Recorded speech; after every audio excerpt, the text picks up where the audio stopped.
Tantissimi fiori appoggiati lungo questa recinzione, in mezzo la foto di Kevin Gentilin e un messaggio. Sgasa da lassù per noi, un grande abbraccio da parte di tutti, ciao Kevin.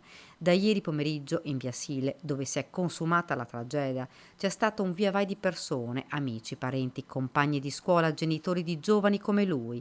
Un abbraccio immenso della comunità ad un giovanissimo, appena quindicenne, la cui vita e sogni si sono fermati drasticamente mentre stava andando a scuola. Ogni istante qualcuno si avvicina, appoggia un giglio, una margherita, guarda sconsolato verso la strada, scuote la testa e si allontana.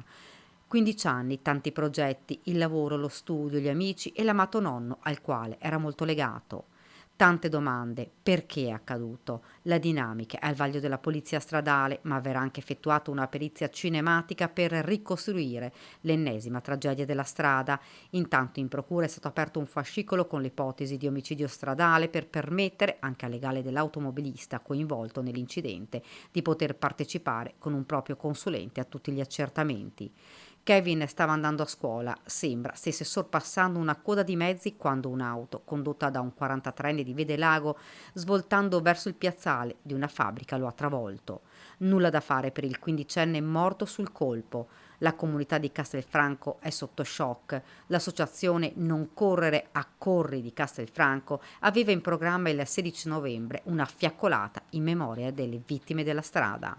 Purtroppo dobbiamo aggiungere un'altra foto, quel famoso striscione con quell'interminabile elenco di foto, soprattutto giovani, un elenco soprattutto di giovani, e dobbiamo aggiungere purtroppo anche Kevin, e questo fa male, veramente male. È disarmante, spiega Paola Conte, trovarci di fronte all'ennesima giovane vittima. Qui c'è di mezzo un discorso culturale e dobbiamo fare in modo che assolutamente ci sia l'educazione stradale in tutte le scuole di ogni ordine e grado, e si impegni le autoscuole a far imparare la responsabilità che c'è nell'uso di un mezzo. I segni ancora sull'asfalto, indelebili, un dolore che ha piegato una provincia intera. Kevin, amante della Vespa, amante del ballo, sorridente. Così lo vogliono ricordare gli amici, i compagni di scuola. Anche il sindaco Stefano Marcone si è stretto alla famiglia. Esprimo la nostra vicinanza a nome di tutta Castelfranco.